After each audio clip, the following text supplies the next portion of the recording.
Hi guys, we're back. I am Julie Reynolds. I'm certified Optavia health coach, and this is... Hi, I'm Summer Boyer, another certified Optavia health coach. And today we are going to do a new spin on the Cheddar Mac and Cheese Fueling, and Summer is going to make... I'm going to make the home style chicken flavored vegetable noodle soup. We're going to make crackers out of these. This is part 2 of our cracker video. If you missed part 1, go back and watch it. We made cheddar biscuit herb crackers and mashed potato crackers, garlic mashed potato crackers. And that was in our part 1 video. So the part 2 video, we're going to finish it up with mac and cheese and chicken noodle soup crackers. So what you're going to want to do is assemble your supplies that you're going to need. A bowl to mix. You're going to need a couple tablespoons of water, so you're going to need a tablespoon measurement. And one of the great things that you're going to need for this that's super handy dandy is a coffee or herb grinder. This is Summer's. So yeah, so this one, you can buy these at different locations. It's a coffee herb grinder. You can get a at your local store. I bought this one on Amazon just because that's very convenient for me. And this one specifically was about $23, which was really nice.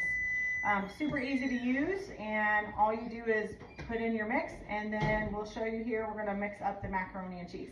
I did already grind down the chicken noodle just to kind of save us a little time. So Julie is going to take it away and show us how to grind down the macaroni and cheese. So all we did was just cut open the packet, and we're going to go ahead and open this up. It's already plugged in. It's an electric one. And we'll just dump the whole packet right into the coffee grinder. You don't add anything else to it. Just put the lid on and put this on, and now it's going to be loud, but it'll go really quick.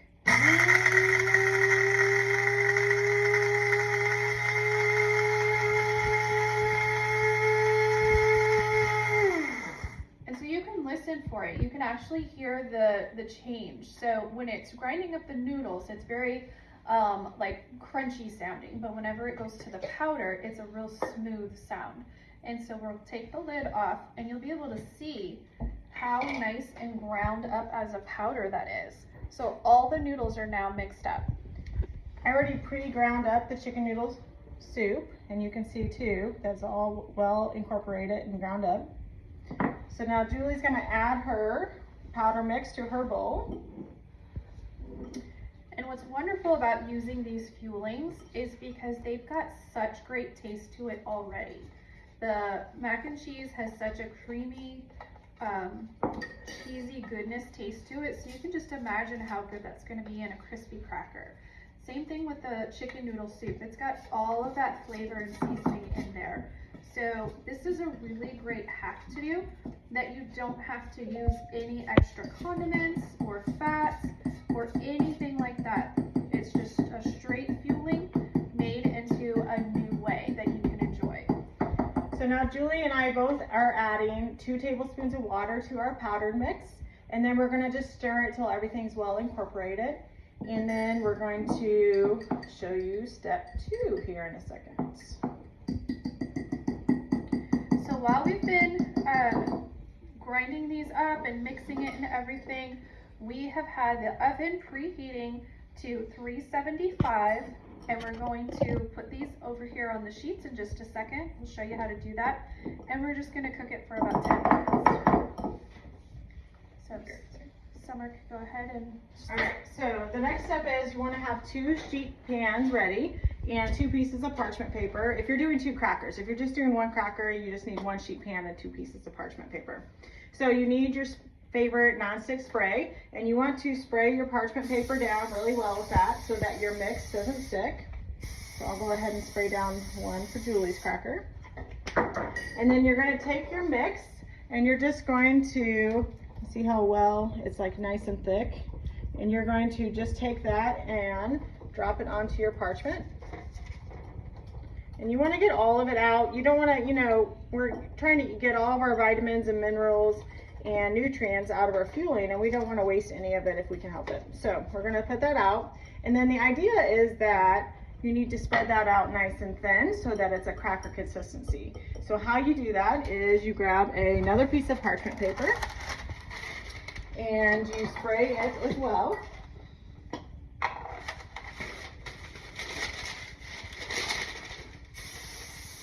And then you just take that, I'm gonna set this over here for Julie, and then you're gonna just take this piece of parchment paper and you're gonna stick it on top, and then you're just gonna smush it out, spread it out evenly as much as you can to get it nice and thin like a cracker.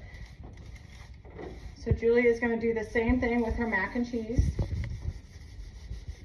This is very exact same step that we did with the cheddar biscuit and the mashed potato crackers. We've been, you know, kind of playing with the cracker fuelings and seeing which ones we could do. Julie discovered over the weekend that you could also do the sweet potato into a cracker, and it's really tasty. So, you know, I encourage you that, you know, the fuelings themselves are perfect for you. They have all the 24 vitamins and minerals that you need in them, and protein and probiotics. But I encourage you to, you know, make it a little different every now and then, just so you don't get bored eating it the exact same way. You know, this program works and we want you to stick to it. And we just wanted to show you with these videos that you can make the fuelings and you don't have to add condiments, and they taste just as good, if not better, without all the extra additives added to them.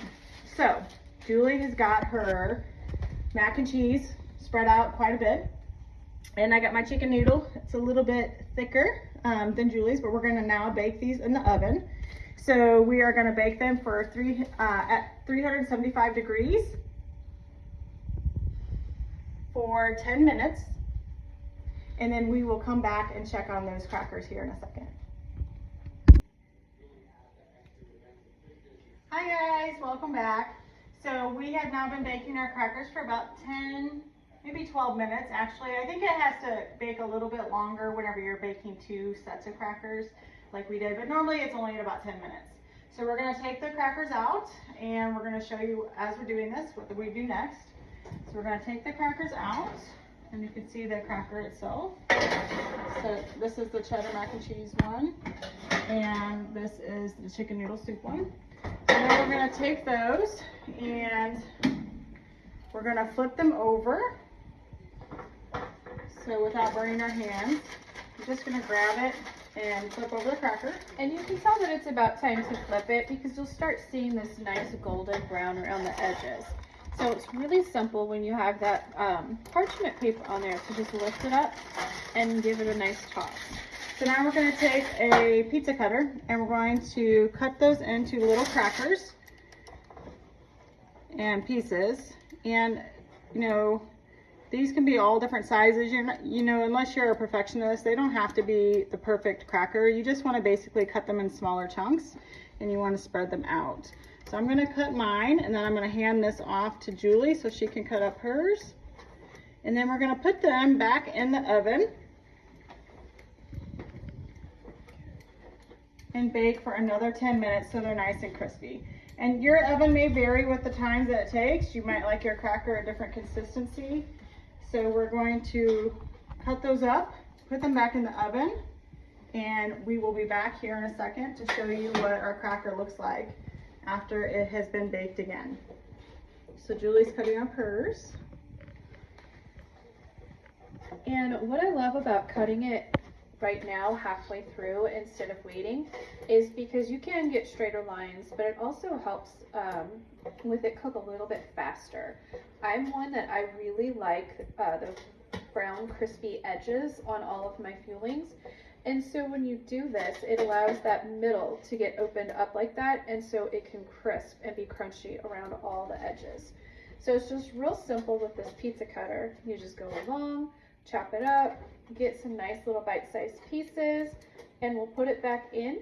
They'll get nice and golden brown, and we will see the finished product in just about 8 to 8 minutes. See you soon. All right, guys, now here's the great part. They are done. So what we're gonna do is open up the oven and get them out. And you can see how nice and crispy those are. Look at how thin and crispy and light looking those are. They are absolutely going to be delicious. That was the mac and cheese, and this is the chicken noodle soup one. So you can see all that yummy goodness, all of the flavoring and spices in there. These are wonderful. So After you've done baking them, you can let them cool down, and then if you want to store them for later, you can put them in a Ziploc. We only recommend having them around maybe just one day because they can start getting a little mushy over time.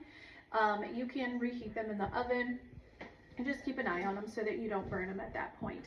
So now you have this wonderful light and crispy cracker instead of maybe a soup or a mac and cheese that you're just always used to. So it's a great way to just mix it up and give you some more varieties.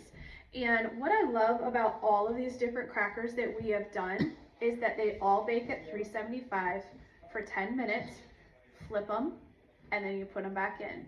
And they're all made with just 2 tablespoons of water. So if you only have a couple minutes in an evening sometime or on a weekend and you want a really quick, easy hack to do, any one of those crackers are amazing ways to do that. So I hope you learned something new, and Summer and I are really excited about you trying these new things and letting us know how you love them.